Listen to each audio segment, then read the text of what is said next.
playing a Thursday night game is you have to really quickly turn the page. So I'm going to quickly turn the page.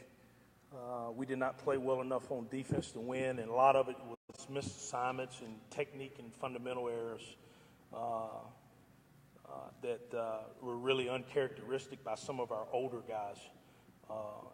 And really that's kind of a theme throughout offense, defense, and even special teams, kind of a theme throughout.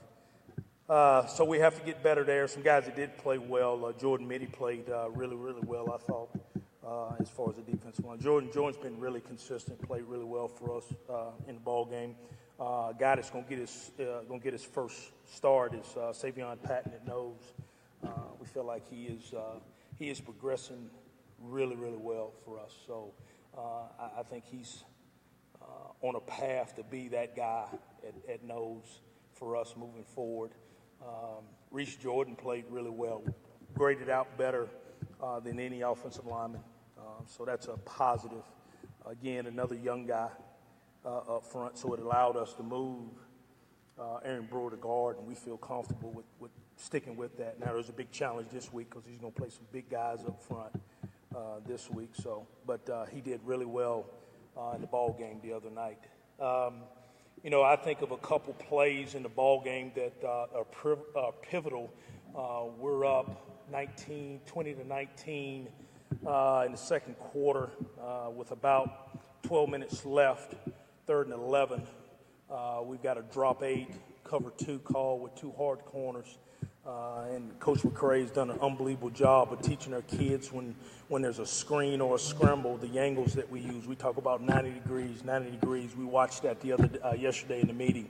We had one guy not go 90 degrees, and the quarterback slips and gets the first down. The next play, they score a touchdown. If we stop them there, they've got a punt, and we get the ball back, and we've got the lead. And to me, that's one pivotal point in the ball game that was really big. The other one was a 3rd and 1 in the third quarter with about 8 minutes and 30 seconds left, and we fumbled quarterback sneak. To me, those are pivotal, and I think they went down and scored after that. So you take those 2 plays. I always look at plays that turn the momentum of ball games, and to me, those two plays turn the momentum of the ball game. And we're not equipped yet. We're not old enough. We're not physically gifted enough yet, enough playmakers yet to have those kind of plays for us to go win. We will, but right now we're not. So those are the reasons you win and lose games in my mind. It's just particular plays in ball games. We're playing a real talented opponent on a short week. They did a really good job. Just finished watching all the games in the breakdown. They played a really physical game against Idaho and came out with a victory. So I'm sure that's always a tough place to play. Got big physical linemen up front, so this will be a real challenge for us with the physicality in the offensive and defensive lines. I think Nunez. I think they found a quarterback in Nunez. I think he's the guy in my mind. And when I watch the tape, I look at both of them and I go, that looks like the guy that can run their offense. And they've got some skilled wide receivers, 4 of them, and a couple of defensive backs that are really, really talented. So it'll be a challenge for us, but I told the kids down there early in their team meeting, I said, one thing about playing on Thursday night is you got to lock in and focus now. It can't be, well, I'll get it on Tuesday, Wednesday, Thursday. Well, Thursday you're playing. So we got to lock in now, and I think that's a positive mentally. Physically, sometimes that's not the best thing, but mentally I think it's a positive to be able to go back out there on a Monday and go practice after you played on Saturday. Questions? Coach, with the game being on Thursday, what has it done for the preparation schedule? I know it's compressed. Well, you speed it up. We did not practice yesterday. What we did yesterday was really spend a lot of time trying to fix things from Saturday. And yesterday basically was their physical day off. So we'll go today. Today will be a Tuesday. Tomorrow will be a Wednesday. And really Thursday morning we'll do some walkthrough, not physical stuff, but walkthrough like we will do on a Thursday and a Friday. in the AM and get ready to go play Thursday night. All season put a big emphasis on the running game.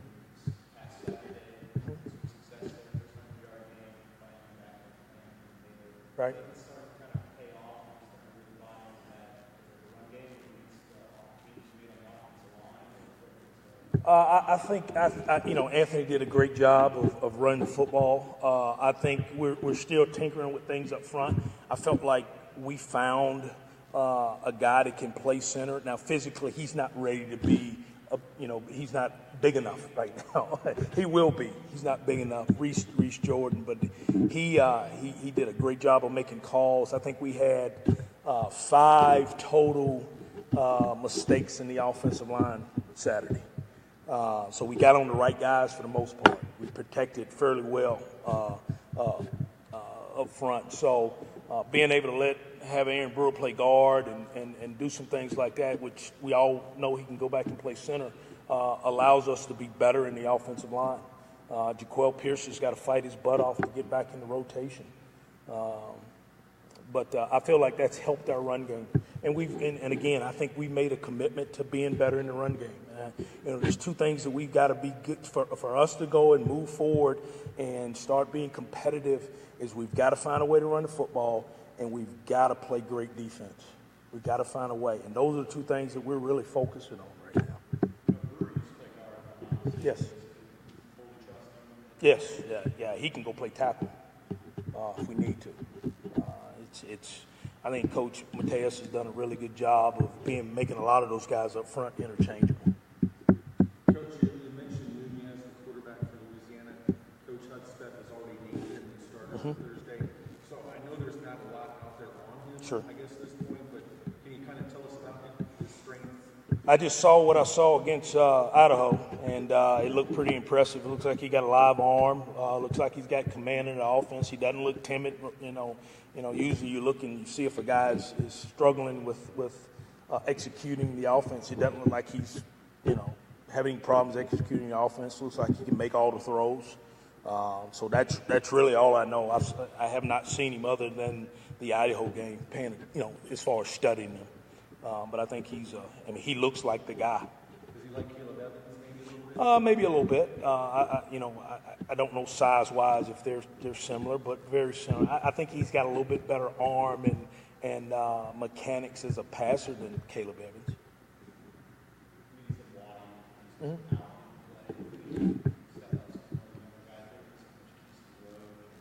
Keeson Roach won't play until we have everybody fall down.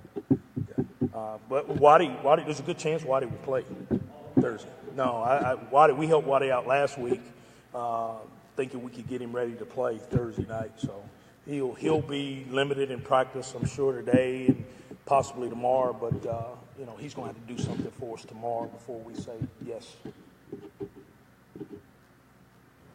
After the game, you kind of took some off the lessons and put it on yourself.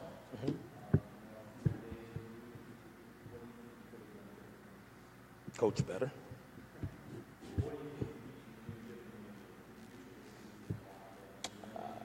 I think as a head football coach, when we got a team of kids trying to learn how to play college football, you got to give them every resource to be successful. And we try to do everything from nutrition to harp on them about getting their rest, all those things, and give them reasons. You have to give, and again, I hate using this word. I'm tired of it. Young teams, you got to give them a reason to go fight for each other. And when you get older teams, they got it. They go fight for each other because they've been around each other a long time. Young teams, they're still trying to learn each other. We're trying to speed up that process. And sometimes you don't speed it up. It has to happen naturally. And what I'm learning in this 2017 season is we got some great young kids, and I don't want to stunt their growth. I want to make sure that they continue to grow and get better.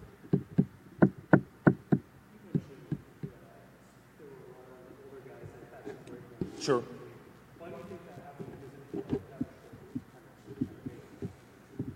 I don't know why that happened. and I hope it helps with a short week. I can't tell you that. You know, we've got some older guys that have to play better.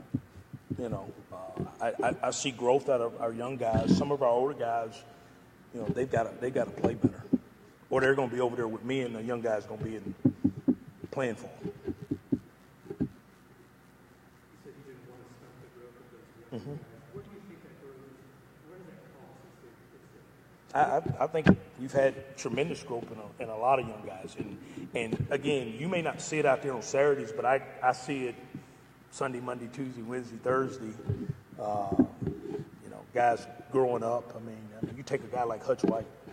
I mean, you know, Hutch White is a confident football player to go out there and he's on kickoff return, he's on punt, he's the punt returner, he's a backup holder.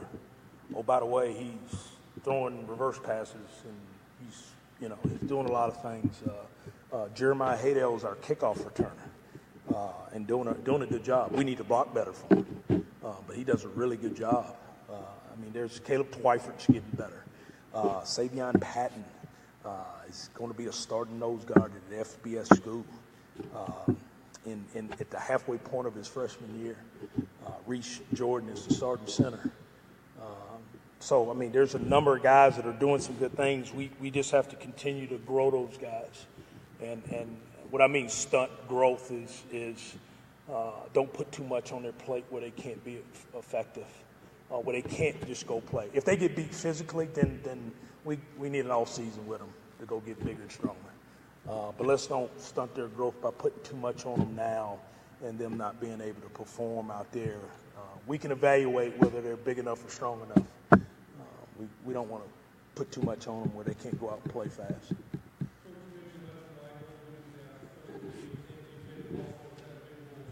Mm-hmm.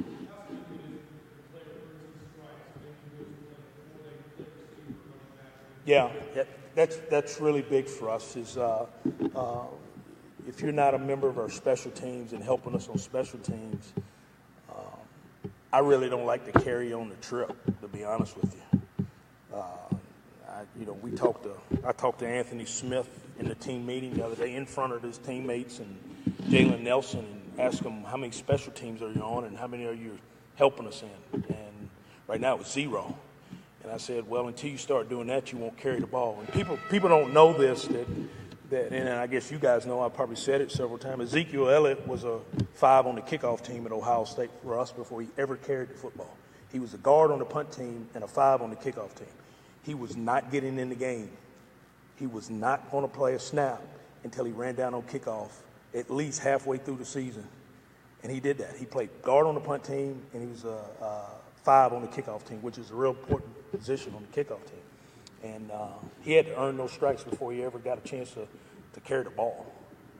And I believe in that. I really believe in it. I believe that you have to earn your stripes. You're not just a running back. You know, you're a member of the football team, which you have specific job descriptions to do other things also.